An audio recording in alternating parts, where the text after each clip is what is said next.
João, fala um pouquinho. Quando as pessoas chegam aqui, eu gosto de pedir para que a pessoa se apresente, mas que fale das suas raízes, das suas origens, até porque, né?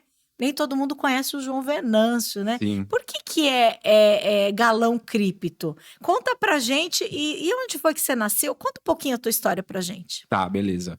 Bom, o galão, né, é uma história bem engraçada, né? Vou deixar essa parte um pouco mais pro final pra Tá galera dar um pouco de bom. risada aí. Mas, bom, eu vim lá de Catalão, Goiás, na verdade, né? Lá Você nasceu em nasci Goiás? em Goiás, e aí, com 6 meses de vida, os meus pais decidiram vir pra cá. Já tinha minha irmã, inclusive, nessa Uhum. época. E, enfim, tem uma história muito linda por trás também dessa decisão Deixa eu deles. aproveitar e mandar um beijo pra Cris. Aí, Cris, ó. beijo, Cris, querida. Tivemos juntos aí no Dia dos Pais, né? Passamos o almoço. Tá grávida, inclusive. Parabéns ao vivo aqui. Titio fresco, né, Né? agora? Titio fresco aqui, né? Titio já ama, inclusive, tá? Então a Cris já existia quando os seus pais trouxeram vocês pra cá. Já. Eu tinha 6 meses de idade, então até por isso que eu me considero daqui. Cajatiense, Sou né? cajatiense. As pessoas me perguntam, às vezes até eu me confundo. Ah, sou nascido e criado. Não, peraí, eu sou lá de Goiás, né? Tem a história e Uhum. tal e tudo mais. E aí, o que acontece, né? A história é muito linda, na verdade, como eles tomaram a decisão para vir para cá. Eles receberam uma profecia de que Deus ia enviar eles para um local onde não existia no mapa ainda.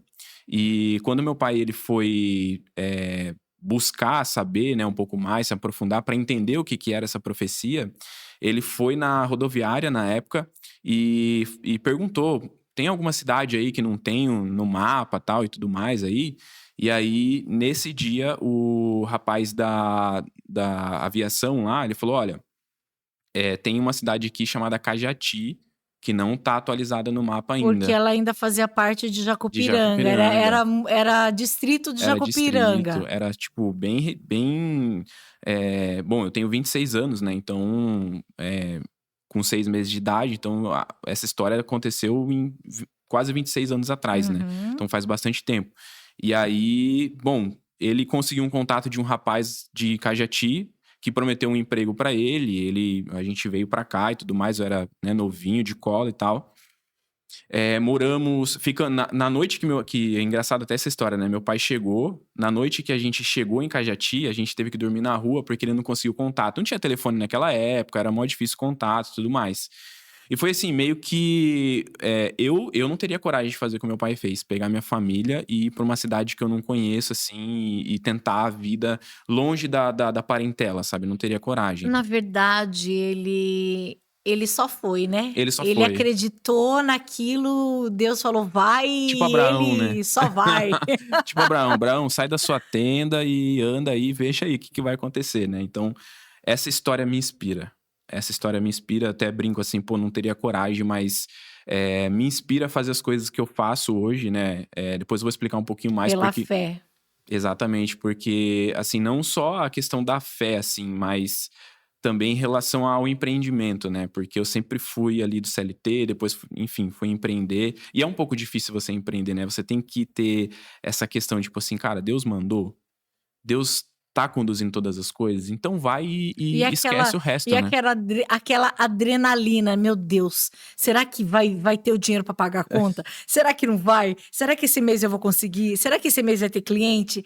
Eu acho que o empreendedor, ele tem o sangue pulsando nas veias muito mais Sim, rápido do que uma sim, pessoa sim, normal, não é sim. possível. É 220 geral.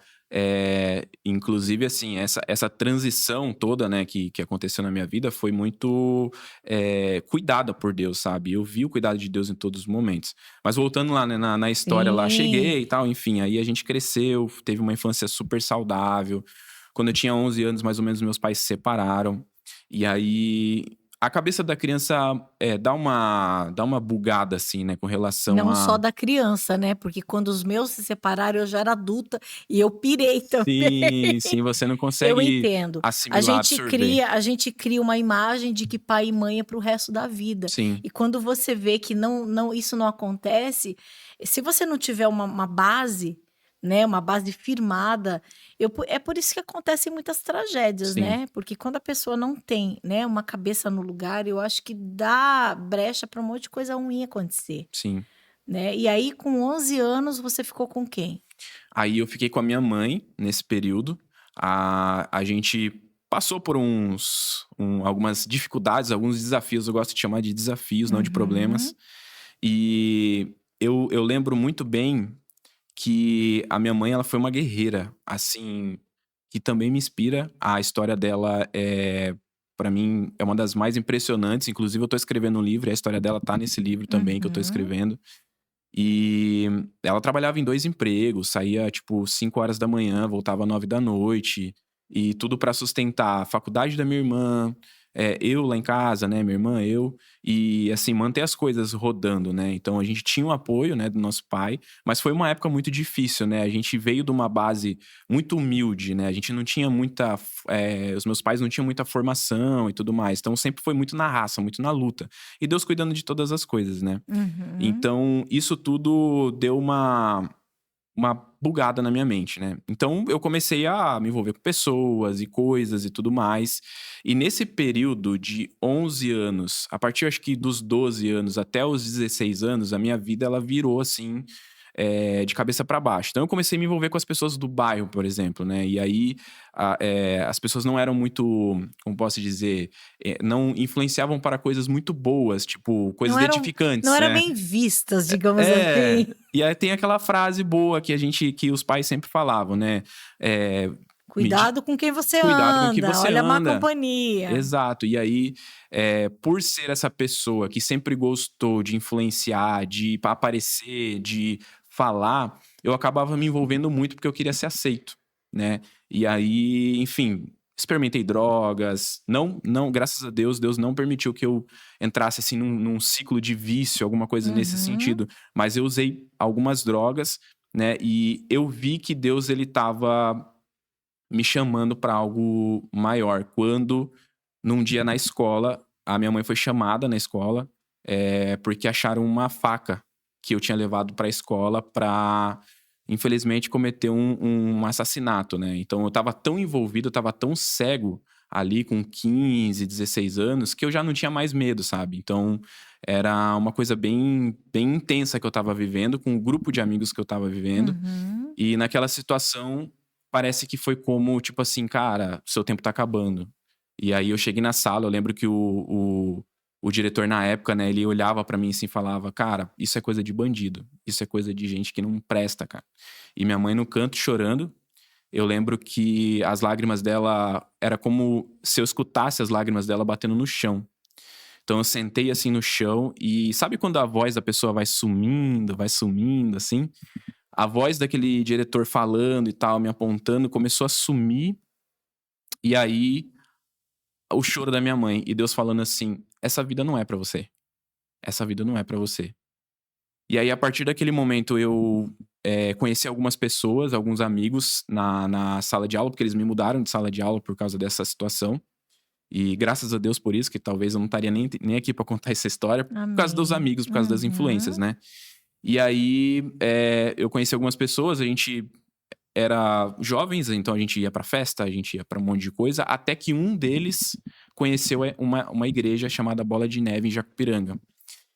Verdade, porque naquela época não tinha aqui em Não Cajati tinha em Cajati, exatamente. E aí, em Jacupiranga, esse amigo foi, gostou, e aí ele chegou na escola todo animado. e te convidou.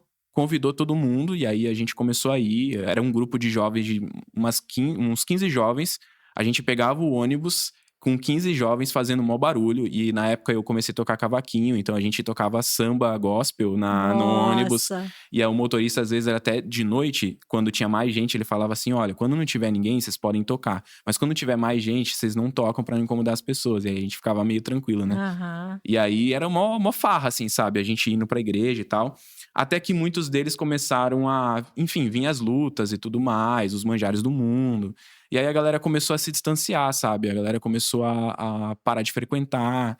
E até o momento que eu me vi sozinho no ônibus e Deus me deu um flashback, falou assim: "Cara, tá vendo? Toda aquela galera que estava ali, só tá você agora e seu cavaquinho, né". Então, tipo, eu olhei para o lado e falei: "Olha, de tudo que eu vivi, as transformações que eu vivi, porque nessa época eu já tinha, assim, sido reconhecido em casa como uma pessoa que tinha mudado da água pro vinho, sabe? Então, os meus hábitos na escola, os professores, todos estavam, tipo assim, assustados com o que estava acontecendo. Deus realmente te resgatou e você aceitou a transformação e estava fazendo por merecer a mudança. Exatamente. E até as notas, gente, as notas, tipo, as minhas notas sempre, meu pai sabe, minha mãe sabe, tipo, sempre 5 ali, 6 na rapa. E quando eu fui ali pro ensino médio, que aí foi quando eu me converti, com os 16 anos, Uhum. as minhas notas de física, de matemática, que eram as matérias que eu mais tinha dificuldade, assim, de entender e de gostar, começaram a bater 9, 8, 10. Então, assim, Deus ele transformou por completo, sabe, ali. E aí, assim, eu continuei, perseverei, os caminhos e o network que a igreja, a comunidade da igreja gera é muito forte, né? Então, na época eu lembro que com 16, 17 anos eu comecei a trabalhar no jornal em registro, porque nessa época eu já tinha um desejo por tecnologia. Você tá vendo que nós temos mais algo em comum? Eu não conhecia a sua história. É a primeira vez que a gente tá sentados, assim, um na E frente do batendo um outro, e papo, né? conversando. E eu também. Eu trabalhei. Um dos meus primeiros empregos também foi no Olha jornal. que legal. Trabalhei no jornal em Pariquera, tinha um jornal mesmo impresso. Aham, E olha que interessante. Eu saía pelo Vale. Em busca, eu trabalhava na parte comercial e de captação de conteúdo, né, de matéria. entendi. Aí, lá um belo dia, aconteceu um BO lá na delegacia de Cajati. Aí lá eu ia. E numa dessa de coletar as matérias policiais, Seba, que é policial em Cajati, ele falou: olha, a gente está precisando de uma pessoa aqui para datilografar, que na época era máquina de escrever, que Sim, era feito o RG, né? sim. E documento de carro e RG, era tudo passava pelo setor do trânsito, né? E aí a gente precisa de uma pessoa, me acharam esperta, comunicativa, e eu já era do rádio, né? Aham. Eu tinha 2 empregos, eu trabalhava no rádio e trabalhava no jornal. Então já tinha predisposição já. Já, e aí eles falaram, entraram em contato via despachante e via prefeitura, e lá eu fui contratada. Aí eu comecei a trabalhar na delegacia. Trabalhava período integral lá para datilografar. Só que foi uma experiência incrível, porque eu aprendi a fazer de tudo um pouco. Trabalhava dentro do cartório, lá fazia registros, aí eu acompanhava os BOs que chegavam. A parte do cartório, Sim, praticamente, eu aprendi de tudo um pouquinho. E foi lá que eu conheci Orlando, que legal. né? E foi lá que eu conheci Orlando, né? Hoje, meu marido, estamos casados há 27. Nossa, 27, eu já tô perdendo até as contas. Nós casamos em 96. entendi. Então tem chão aí, né? Então são 26, porque eu nasci em 96. Aí, ó, tá Aí, vendo? quase 27. Olha aí, ó, quase 27 anos, já tô velhinha no casamento já.